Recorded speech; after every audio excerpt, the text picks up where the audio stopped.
첫 번째 사건 네. 또 얘기 안 할 수가 없는데요. 이거 센데. 아 이거 참 이게 보니까요. 임신한 내 아내 배를 네. 쳐 차 뭐 이렇게. 네. 살인이야. 네. 이건 애 태아 죽이는 살인이야. 이러면서 돈 뜯어간 가짜 남편 이야기. 네. 길거리에서 벌어진 말다툼을 목격하고 당신이 지금 내 임신 중인 내 아내의 배를 쳤다고 속여서 돈을 뜯어낸 사기 전과자가 벌금형을 선고받았다 했는데 네. 확인해 보니까 가짜 남편이에요. 가짜 남편이에요. 부인도 가짜 부인이고. 가짜입니다. 그 당연히 가짜 남편이면 가짜 부인이지. 어떡하냐 그래. 29일 날 서울 중앙지법에 따르면 공갈 혐의로 구속 기소된 30대 남성 A에게 이렇게 판결을 했다고 그러는데 이 사람이 한 짓이 뭐냐면 네. 작년 12월 24일이에요. 네. 크리스마스 이브 날 밤 11시 30분경에 강남구 신논현역 네. 그 주변에서 노상에서 이제 만취한 채 한 여성과 언쟁을 벌이는 20대 남성 B를 발견했어요. 예. 이거를 가만히 지켜보던 그 A 씨는 B에게 다가와서 당신이 잠바 주머니에서 손을 빼다가 임신 2, 3주 차인 내 아내의 배를 쳤다. 네. 이렇게 거짓말을 한 거예요. 예. 그러니까 언쟁하는 과정에서 어떤 여성하고 이 둘이 이렇게 언쟁을 하고 있었나 봐. 그럴 때 한 사람이 쓱 나타나더니 이 사람한테 얘기하는 거야. 너 지금 네, 와이프. 내 와이프 임신했는데 네가 잠바에서 손 빼면서 내 아내 배를 퉁 친 거야. 아이고. 이거 만약에 유산하게 되면 살인죄가 적용이 되는데 너 합의해주면 고소 안 할게. 네. 이러면서 겁을 줘서 연락처를 받아냈대 그 사람한테. 아이고. 그리고 그 다음 날 이튿날 예. 아침 9시경에 전화를 걸어가지고 아내가 들고 있던 휴대전화가 떨어져서 액정이 깨졌다. 네. 그러면서 또 200만 원을 요구해서 돈을 받은 거예요. 얼마나 그러니까 배는 괜찮은데 그러니까 배로 임신한 배로 겁줘갖고 액정 깨진 걸로 200 받아낸 거예요. 와. 이런 수법으로 3, 4일간에 걸쳐서 한 8번 정도 범행한 거예요. 많이 빼냈겠네요. 네, 그래서 1367만 원을 뜯어냈어요. 근데 이거 속는 사람들도 바보지. 그러니까 내가 볼 때는 여성은 일부러 아마 남자한테 시비를 하나 봐. 예, 일부러. 의도적으로. 말다툼을 하게 만들고 예. 옆에서 남편이라는 거 이제 쓱 나타나는 거야. 네. 말다툼 한참 할 때. 약간의 몸만 이렇게 접촉이 있으면 임신한 내 안에 애 떨어지면 너 막말로 유산하면 너 고소해가지고 살인죄로 고소한다고 겁줘가지고 그 살인죄 안 되거든요. 아유, 낙태죄죠. 그런데 나중에 보니까 이놈들이 이 남자놈 요 사기꾼 놈 새끼가 이 누범 기간에 범행한 거예요 이거. 그러면 상습이네요, 얘는 원래. 사기죄로 여러 번 처벌 받은 놈이래요. 그러니까 아이. 평생 사기꾼 이런 새끼들은 뒤지는 날까지 사기칩니다.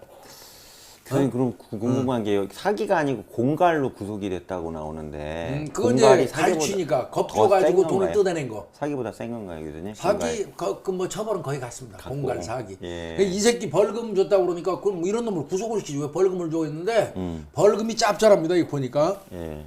1,500만 원 때렸어요. 예. 이 새끼는 그동안 1,367만 원 뜯어먹은 거를 일부 다 갚았어요. 네. 처분 교도소 이제 안 가려고. 그거 빼고 너는 정말 나쁜 새끼야 그러고 1,500만 원 벌금 때려버린 거예요. 그러니까 원금보다 그동안 해쳐먹은 것보다 많은 만큼의 1,500만 원 벌금 때린 거. 근데 어떤 면에서 이게 다요. 그렇죠. 예, 피해 보상 제대로 해주고. 어떤 면에서는 요런 놈한테 한 1,500 벌금 때려주는 거 좋아요. 네.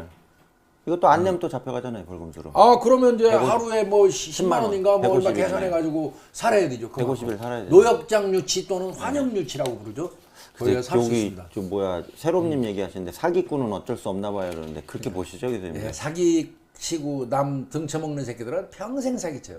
이거는 내가 봐도 방법이 없어요.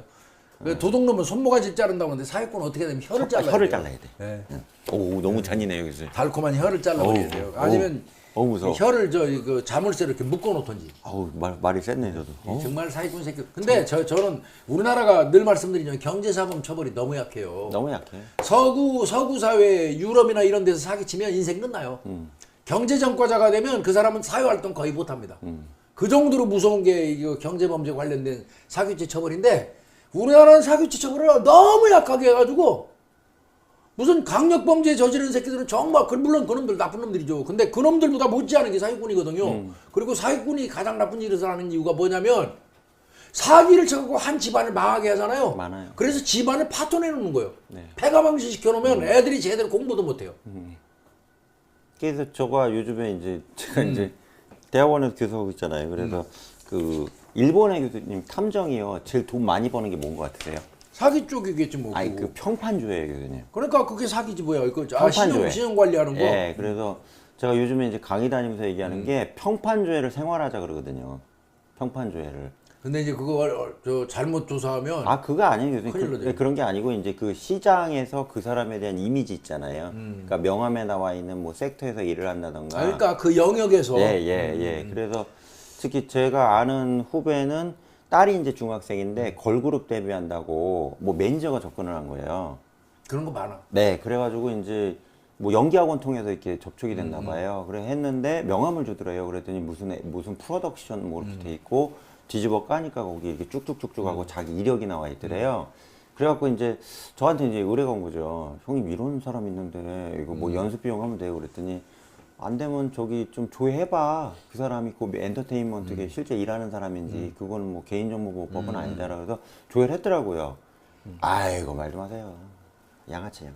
아, 그런 놈들이 생각보다 많아요. 많더라고요. 근데 이제 그 아이고, 법을 많아요. 적용을 잘 하려면 그거를 잘 효율적으로 그 평판조회를 그 양성화시켜서 긍정적인 그 시너지를 일으키려면 신용훼손죄라는 걸 잘 조심해서 봐야 돼요. 그거하고 맞물려 있는 거기 때문에 좀 잘 봐야 되고 개인정보보호법이라든지 신용훼손죄라든지 이런 거하고 연관돼서 그거를 잘 만진 상태에서 그쪽도 가야 될 거예요. 그래도 이 일본 법이 지랄 같은 게 많아요. 그게 이제 교수님 아시겠지만 사기죄가 지금 전 세계적으로 처벌을 안 하거나 약하게 하는 걸로 지금 가고 있거든요. 트렌드 자체가.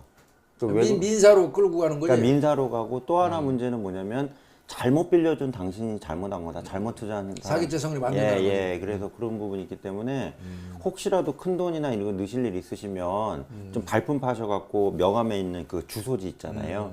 회사는 있는지 확인해봐야지. 예, 주변에 자기가 직접 하면 되거든요. 그래서 근데 사기죄는요 정말 의율하기가 어려워요. 어렵다고 하시더라고요. 사기죄를 네, 이제 호직하면 이렇게 얘기해요. 민사와 형사의 사생활이라고 그래요. 그렇죠. 예, 명언이더라고요. 이게 형사들이 어떤 면에서는 담당 형사가 해석하기에 따라서 민사가 될 수도 있고 형사가 되기도 하고 그래요. 이게 애매한 그 영역에 걸쳐 있거든요. 이 사기죄 관련된 거는 굉장히 전문적인 지식을 요합니다. 그러니까 이걸 그러니까 그거를 이용해서 사기꾼들이 사기치는 거예요. 연구를 하잖아요. 이런 거요. 이제 가장 아마 우리 구독자님들이 쉽게 그 이해가 가는 부분 설명 하나 드릴게요. 1,000원을 빌려와요. 그 다음에 한 200원은 꾸준히 갚아요. 나머지 800 안 주는 거예요. 아, 이 경우에 이게 사기죄가 성립될까요? 안 될까요? 거의 안 된다고 봐요. 안 됩니다, 이거. 예. 일부 갚아버리면 예, 이거는 변제했으니까. 갚을 의향이 없는 게 아니에요. 예. 그러니까 사기죄를 처벌하려면 지불할 능력이나 지불할 의사를 따지는 거예요. 예. 근데 지불할 의사가 있으니까 200이라도 일부 갚았다 이거예요. 예. 근데 지불 능력은 없어도 근데 그때 빌릴 당시에는 지불 능력이 있었는데 지금 부도나는 바람에 지불 능력이 사라져서 그건 어쩔 수 없고 네. 200만 원 갚은 걸로 봐서는 지불 의사가 있었는데 지금 능력이 안 돼서 못 갚는다는 거예요. 그럼 민사로 가라. 아이고, 이런 식으로 떠밀거든요. 근데 요런 것도 상습적으로 그러는 놈 있죠.